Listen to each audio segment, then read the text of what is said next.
Yo tout le monde, j'espère que vous allez bien. Je te retrouve pour un nouveau tutoriel. Donc cette fois-ci, ce sera un tutoriel pour réaliser un logo donc sur Cinema 4D et sur Photoshop pour les finitions. Donc il y a un petit peu de modeling, enfin non, enfin il n'y a pas vraiment de modeling, mais c'est vraiment du 3D et voilà. Donc je vais vous montrer un exemple.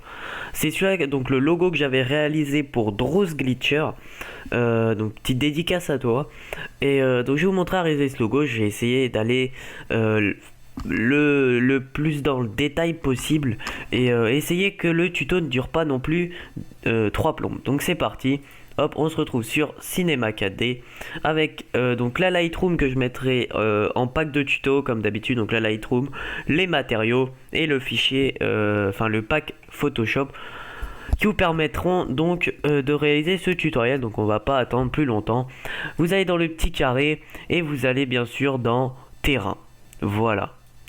Ensuite, vous allez sur les options du terrain, vous cochez sphérique. Voilà, donc là on peut voir qu'il est vraiment un peu trop gros. Donc on va mettre une taille approximative de 160 cm. Voilà. Une taille aussi de 25 cm. Et on va laisser le tout à 600. Voilà, pour que ça fasse une boule plus ou moins ronde. Voilà, après vous pouvez quand même régler un peu comme vous voulez. C'est vous qui choisissez. Voilà, sinon dans l'ensemble, il n'y a rien à modifier. Voilà, comme ceci. Vous pouvez toucher un peu à tout si vous voulez. Mais on va laisser comme ça. Ensuite, après que vous ayez fait ça, vous allez dans module externe. Il faudra bien sûr Gribbler. Voilà, vous glissez votre terrain dans le Gribbler. Vous allez sur Gribbler, base. Sparsity, vous mettez à... Moi j'avais mis 37. Voilà. Ensuite, les 8. Alors, ça, vous mettez un peu comme vous voulez. Moi, je vais opter pour du 0,3. C'est ce que j'utilise la plupart du temps. Voilà. Et là, je vais plutôt augmenter... Enfin, le bevel, le mettre à 30. Hop, c'est parti. Voilà. C'est un peu mes standards, si je puis dire. Donc... voilou. Maintenant que vous avez ça, alors on texturera après, je pense, ou même tout de suite. Vous prenez le mat foncé et vous le glissez dessus. Voilà. Soit vous mettez en cubique ou en UVW, c'est pareil. Enfin, le rendu sera un petit peu différent, mais pas tant que ça. Voilà. Ensuite, on va passer au texte. Donc vous allez dans mot graphe, mot texte. Voilà, vous mettez qu'une seule lettre ou votre logo. Moi je vais mettre la lettre D comme j'avais mis pour le logo de Dross Glitcher. Voilà. Pour la police d'écriture, privilégiez plutôt Perfect Dark. Je pense qu'il y en a pas mal qui connaissent cette police. Assez futuristique comme police. Alors je vais essayer de la retrouver. Alors Perfect Dark, ici Perfect Dark, PR... etc, etc. Donc tout sera dans la description, les polices, etc. Enfin tout sera dans le pack plutôt. Donc ce texte, on va opter pour une profondeur à 75 cm, une subdivision à 10, une hauteur à peu près de 130 cm. Voilà, donc n'hésitez pas à faire pause et à bien regarder si vous voulez vraiment dans les détails.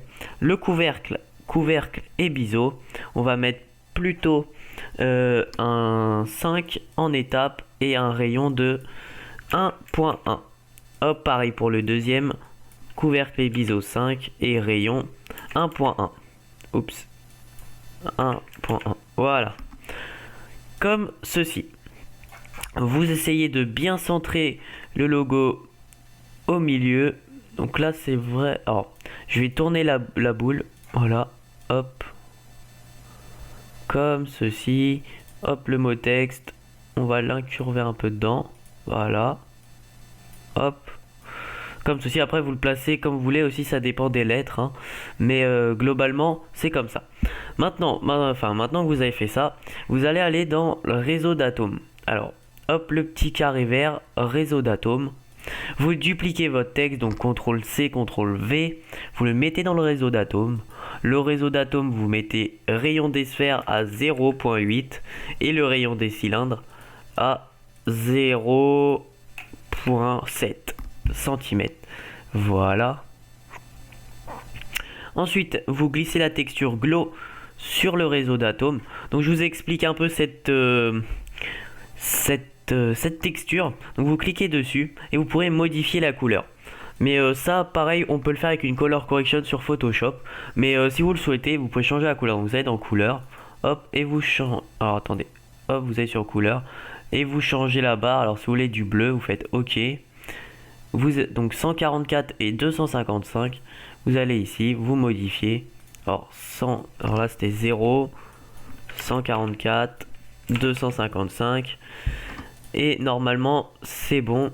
C'est changé à peu près partout.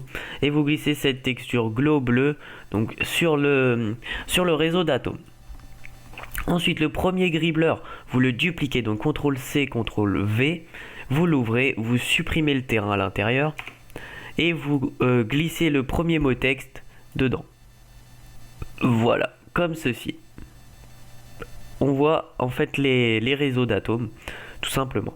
Alors vous pouvez mettre la première mat claire sur le texte. Après, c'est vous qui voyez, c'est votre choix, ou soit vous mettez le foncé. Ensuite, vous allez dans l'outil carré, vous mettez cône.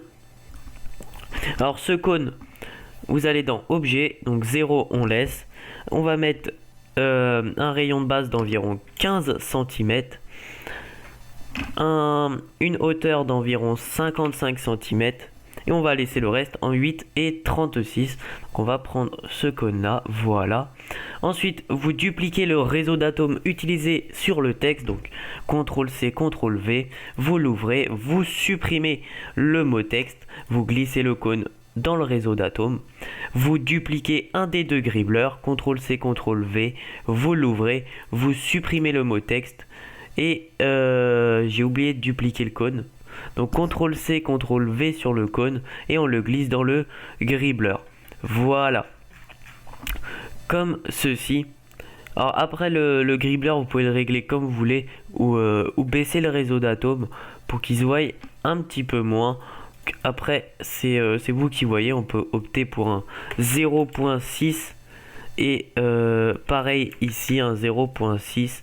Le souci, alors si normalement ça devrait être bon. Hop, parfait.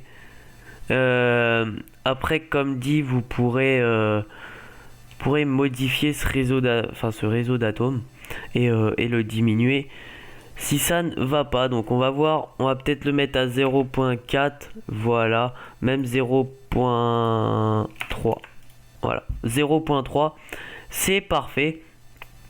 Donc ensuite, hop, vous prenez le réseau d'atomes 1 et le gribbleur 1. Non. Le gribbleur. Ah voilà. C'est parce que en fait, c'est pour ça que ça, il y avait un petit souci, c'est que j'avais mis le gribbleur du cône dans le réseau d'atomes. Donc tout simplement, vous l'enlevez. Voilà. Bon, normalement, ça n'a rien changé. Vous prenez le gribbleur 2 et le réseau d'atomes. Clic droit. Groupez les objets et vous marquez cône. Voilà. Comme ceci. Alors je me suis trompé. Cône. Voilà. Ensuite, ce cône, on va le normalement il est déjà texturé. Mais pour la texture, on va mettre plutôt la plus foncée dessus. Voilà. Ensuite, ce cône, vous le prenez et on va le faire pivoter. Alors, c'est parti. Comme ceci. Après c'est pareil, hein, vous le mettez où vous voulez et vous le déplacez comme vous voulez. Moi je vais le mettre un peu justement autour du texte, un peu partout sur le texte. Donc après vous le mettez où vous voulez. Hop, voilà, comme ceci. On le fait pivoter un petit peu. Voilà, comme ceci. Voilà, donc on va en mettre un ici. On va le dupliquer. CTRL C, CTRL V. On va le faire pivoter. On va en mettre un en haut, voilà, toc, on baisse un petit peu. J'essaye d'aller un petit peu plus vite que d'habitude parce que j'ai pas envie que le tuto dure non plus 30 ou 40 minutes, parce que c'est vrai que j'ai remarqué que vous regardez beaucoup moins les tutos qui durent vraiment longtemps. Donc j'essaie de faire un petit tuto assez sympa mais assez court. Donc vous dupliquez ce cône, voilà, vous le descendez comme ceci, vous en mettez un petit peu partout. Voilà, on le fait pivoter. Vous en mettez autour du texte, comme ceci. Voilà. Hop, un peu en hauteur. Hop, et on le refait sortir. Voilà. Comme ceci, il manque plus que un en dessous. Donc CTRL C, CTRL V encore une autre fois. Hop, voilà. Vous changez un peu tout ça. Enfin, vous le retournez, hop, et vous en mettez un peu en dessous. Hein. Je vous montre, hein, mais vous ferez un peu différemment. Moi, je vous montre, c'est pour vraiment aller un peu plus vite. Voilà. Comme ceci. Donc, on a fini le render Cinema 4D. Donc, vous placez bien votre caméra. Hop, donc pour ce, normalement il y aurait déjà la caméra, donc vous n'aurez rien à faire. Vous cliquez sur la caméra, vous l'orientez comme vous voulez, vous mettez une petite clé. Vous allez dans paramètres, sortie 1980, enfin 1920 par 1080 en HD TV 1080 par 29.97, une résolution de 72. Ensuite dans enregistrer, pensez bien à mettre le chemin d'enregistrement. Donc moi je vais mettre logo. Enregistré en PNJ et bien coché canal alpha. Le multipass vous touchez à rien. Occlusion ambiante vous laissez. Normalement les réglages de rendu seront aussi dedans, mais au pire donc vous mettez une occlusion ambiante, une illumination globale. En échantillon on met haut. En densité des enregistrements, je vais mettre haut de détail et très fort. Donc si vous avez un bon PC, n'hésitez pas à mettre le max d'options. Mais si vous voyez qu'il rame un peu, vous baissez, vous mettez en faible. La qualité sur l'image que je vous ai montré au début, c'était en faible. Donc là, je vais mettre vraiment en haut de détail. Vous fermez, vous faites fichier, bien pensé à enregistrer. Et on se retrouve après le rendu. Donc voilà donc pour le rendu, j'ai rebaissé en moyen parce que ça mettait vraiment beaucoup de temps. Donc nous revoilà sur Photoshop. Donc vous ouvrez le pack de tutos, donc je mettrai dans la description, etc. Donc c'est parti, on va pas perdre de temps. Alors hop, vous récupérez, enfin vous importez votre render, vous l'agrandissez histoire qu'il prenne une bonne partie du logo. Donc hop, CTRL T, on le ragrandit encore beaucoup plus. Hop, parfait. Bon après, j'ai peut-être un peu mal placé les sortes de cônes autour, mais bon tant pis, vous pouvez le faire, hein, vous avez tout votre temps. Vous pouvez passer 1 heure, 2 heures. Voilà, moi je vous montre comment faire globalement le principal. Donc maintenant que votre logo est fait, donc on le pixelise. Vous le dupliquez, donc CTRL J, pour le dupliquer. Vous allez sur ce logo dans filtre, galerie de filtres. Vous mettez un contour lumineux, donc épaisseur 3, luminosité 10 et lissage 5. Vous mettez OK. Vous mettez une opacité de 15%, même 10% plutôt. Voilà. Vous dupliquez le premier logo. Vous le mettez en dessous. Vous allez dans filtre, atténuation. Flou directionnel et vous mettez quelque chose comme un peu plus de 40, donc on va mettre 75. Voilà, vous mettez 75 pixels, vous faites OK. Voilà, ensuite vous allez dans le pack pour le tuto et on va prendre le 1 copie, donc dans l'ordre, dupliquer, donc clic droit, dupliquer, logo tuto, OK. Vous le faites apparaître, vous le mettez en dessous, voilà, et on va le mettre en 10% pour le moment. Voilà, vous le dupliquez, CTRL T, clic droit, symétrie axe vertical et vous le glissez en dessous. Vous sélectionnez les deux calques et vous mettez l'opacité à 8%. Voilà, on retourne sur le pack pour le tuto. Vous prenez le 1, clic droit, dupliquer. Ok, logo tuto. Je prépare tout à l'avance, c'est pour éviter que le tuto dure vraiment des plombes. Mais voilà. Donc, hop, ça, on va le mettre en opacité à 5%. Voilà. Ensuite, vous allez dans le pack pour le tuto. Vous prenez le 7 copie 2, clic droit, dupliquer le calque, logo tuto, ok. Hop, vous mettez ça au-dessus des logos. Voilà. Hop, alors vous en mettez un ici au-dessus, donc CTRL T, je vous montre. Voilà, un au-dessus, on le duplique, CTRL J, et un en dessous. Vous prenez ces deux particules et vous mettez l'opacité à 20%. Faites fichier, pensez toujours à bien enregistrer. On retourne sur le pack pour le tuto, on prend le white light, dupliquer. Voilà, logo tuto, ok. On le fait apparaître, CTRL T, et on le met au-dessus. Voilà, on retourne sur le pack pour le tuto, on prend la fumée, clic droit, dupliquer le calque, logo tuto, ok. C'est beaucoup de répétitions, mais globalement c'est comme ça. Vous mettez l'opacité à 5%, voilà, fichier enregistré. On retourne sur le pack pour le tuto, on prend tout ce qu'il y a au-dessus, donc de Orange 2 à la CC, donc clic droit, dupliquer, logo tuto, ok.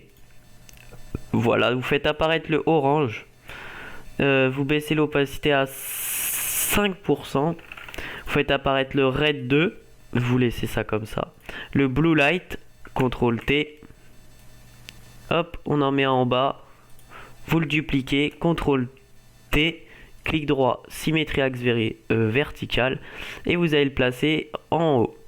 Ensuite le pack light, donc CTRL T, clic droit, symétrie axe vertical, et vous allez le placer tout simplement en haut.